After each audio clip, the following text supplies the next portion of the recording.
Hello bachcho, let's read the question first. And question says that the beam of light consisting of red, green, blue colors is incident on right angle prism. The refractive index of material of prism for above red, green, blue wavelength are 1.39, 1.44 and 1.47 respectively. So student, the prism will, first option is separate red color from green and blue colors. Second is separate blue color part from red and green colors. Third is separate all three colors from one another. Fourth is not separate three colours at all. So student सबसे पहले आपको समझना होगा कि की concept क्या use हो रहा है इसमें. की concept is TIR, total internal reflection. Total internal reflection.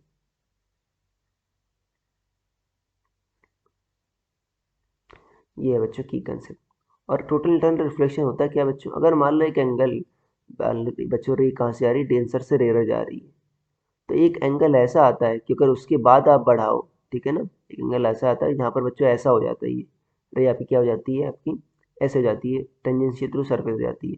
अगर उसके बाद एंगल बढ़ाओगे तो अंदर बच्चों आपका ये अंदर ही रिफ्लेक्ट हो जाएगी, रिफ्रैक्ट होने की बजाय. तो जिस एंगल पर ये टेंजेंशियल हो जाती है उसे क्या कहते हो, क्रिटिकल एंगल कहते हो. तो यहाँ से मान लो इसका रिफ्रैक्टिव इंडेक्स क्या बच्चों, n है और इसका रिफ्रैक्टिव इंडेक्स 1 है. क्रिटिकल एंगल की वैल्यू निकाल सकते हो स्नेल्स लॉ से. क्या लिखोगे आप, n into sine theta C, critical angle है, equal to 1 into sine 90. Sine 90 क्या होता है, 1 होता है. तो साइन थीटा सी क्या आ गया आपका, 1/n आ गया. तो थीटा सी क्या आ गया आपका, साइन इनवर्स 1/n. 1/n ये आ गया बच्चों क्रिटिकल एंगल. ठीक है, थीटा सी कितना आ गया, साइन इनवर्स 1/n. अब यहाँ पर देखो, यहाँ पर बच्चों तीन आपको देखो रेस दे रखे हैं. मैं डायग्राम बना देता हूँ, ये आपका डायग्राम मान लो. ठीक है, रेस बच्चों ऐसे आ रही हैं. देखो यहाँ पर तो बच्चों सीधी निकल जाएंगी, क्यों कि नॉर्मल इंसिडेंस है, नॉर्मल इंसिडेंस में सीधी निकल जाती हैं. सभी रेस के लिए एंगल ऑफ इंसिडेंस क्या है बच्चों, 45 डिग्री है. ये देखो कहाँ से है 45, ये 45 है, तो ये बच्चों 90 है, और ये भी 45 होगा. तो देखो ये भी क्या होगा, ये 90 तो ये 45 और ये भी 45. तो सभी रेस के लिए एंगल ऑफ इंसिडेंस 45 है. अब जिस रे के लिए बच्चों, जिस कलर के लिए अगर आपका क्रिटिकल एंगल थीटा सी से अगर आपका क्या आ गया, थीटा सी उसके लिए 45 से कम आ गया, तो वो क्या हो जाएगा बच्चों, वो अंदर ही रह जाएगा और बाकी सारे क्या हो जाएंगे, निकल जाएंगे. ये होगा. अब देखो जो थीटा सी आएगा बच्चों, देखो यहाँ पर आपको पता है एन क्या हो रहा है बच्चों, एन क्या है इस केस में, ठीक है. एन क्या है आपका, पहले के लिए आपका एन जो है ग्रीन के लिए, रेड के लिए है आपका ये 1.39,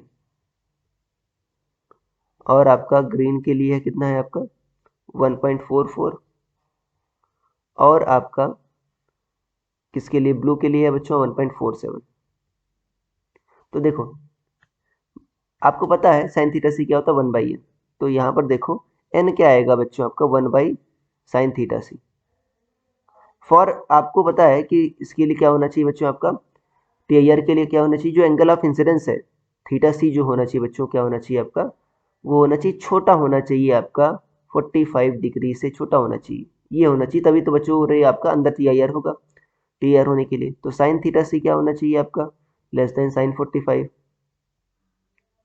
तो साइन थीटा सी क्या है आपका 1/n, 1/n से लेस देन 1/√2 बच्चों. जब इन्वर्स करोगे बच्चों ध्यान देना, आपकी इनइक्वालिटी रिवर्स हो जाती है. तो मतलब n should be greater than √2.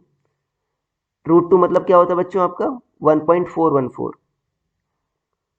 क्या होगा 1.414, ये होगा बच्चों n की वैल्यू. तो n आपका क्या होना चाहिए 1.414 से बड़ा होना चाहिए, तब जाकर TIR होगा. देखो तो 1.414 से कौन बड़ा है बच्चों, देखो ये 1. आपका 47 है.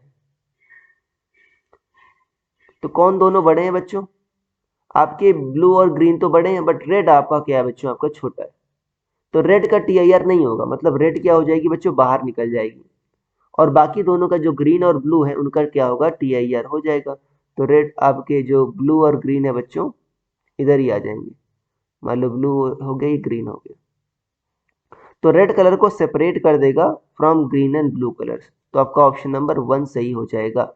सो I hope you understood it well. Best of luck.